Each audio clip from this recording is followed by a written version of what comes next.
नमस्कार. लोक 9 न्यूजवर सर्व प्रेक्षकांचं स्वागत. गणपती उत्सवाच्या काळात गौरींचे आगमन होत असते. मोठ्या उत्सवात त्यांचे स्वागत केले जाते. महालक्ष्मी मातेच्या स्वागतासाठी सर्व घर सजवून ठेवले जाते. महालक्ष्मीचे आगमन म्हणजे एक सोहळाच असतो. महिला या सणाची वर्षभर आतुरतेने वाट बघत असतात. गौरींसाठी वेगवेगळे सोन्याचे आभूषणे, नवीन पैठण्या परिधान केल्या जातात.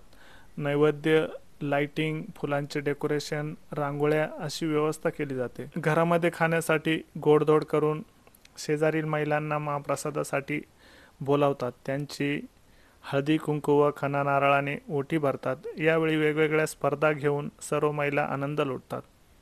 ही परंपरा येवल्यातील अंदरसुलचे सुराडी परिवाराच्या वतीने हा कार्यक्रम साजरा केला जातो.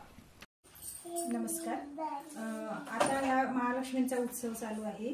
त्यामध्ये सगळ्यात पहिला दिवस जो असतो तो त्यांचं आपण आगमन करतो, बाहेरून त्यांचं स्वागत करतो. आम्हाला असा आनंद होतो की जसे आपल्या मुली आपल्या घरी येतात तर त्याच प्रकारे ह्या ज्या महालक्ष्मी आहेत ह्या पण आमच्या घरी येतात.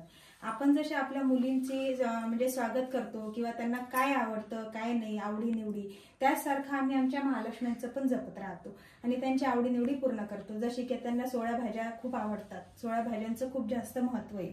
त्यानंतर पुरणपोळी झालं, अनारशी, चकली, करंज्या जे काय असतील त्यांच्या आवडीचे सर्व पदार्थ आम्ही बनवतो.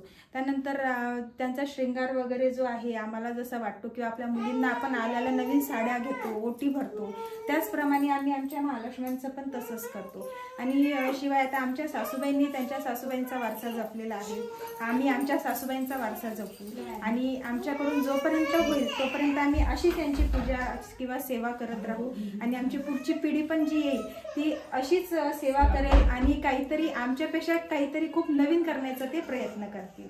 आणि अशा ज्या महालक्ष्मी आहेत त्या दरवर्षी आमच्या घरी याव्यात, आमची भरभराट हवीत आणि आम्हाला असंच वाटते. जसे आता 3 दिवस हे भरभराटून कार्यक्रम झालेले आहे त्याचप्रमाणे एरियातील बायका पण येतात, त्यांचा विरंगुळा होतो. इथे आम्ही काही मंगळागौरीचे खेळ पण घेतो, भजनी पण घेतो आणि अशाच प्रकारे मग आमच्या सर्व महिलांचा उत्साह त्या महालक्ष्म्यांचा उत्साह द्विगुणित करत राहतात. त्यानंतर आता आजचा जो मुहूर्त आहे 9 वाजेपर्यंत त्यांचा निरोप घेण्याचा. आता थोड्याच वेळात आम्ही त्यांचा निरोप घेणार आहे. तर बघा आल्या तसा त्यांचा चेहरा कसा होता आणि आता त्यांचा निरोप घ्यायचा आहे तर त्यांचा चेहरा कसा झालेला आहे. खरं वाईट वाटतं का हा प्रसंग नको यायला, पण तो येतो आणि तो पण आम्ही आनंदाने स्वीकारतो. महालक्ष्मी यांचे आगमन झाल्यापासून मनामध्ये खूप छान वाटतं आणि त्यांचा शृंगार वगैरे करण्यासाठी पण खूप आनंद वाटतो.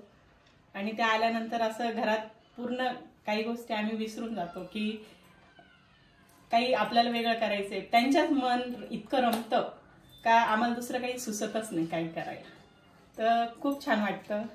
2-1.5 दिवसाच्या पाहुण्या म्हणतात आपण, पण असं वाटतं की ते 1.5 दिवस नाही खूप दिवसासाठी आपल्यापाशी कायमच राहा.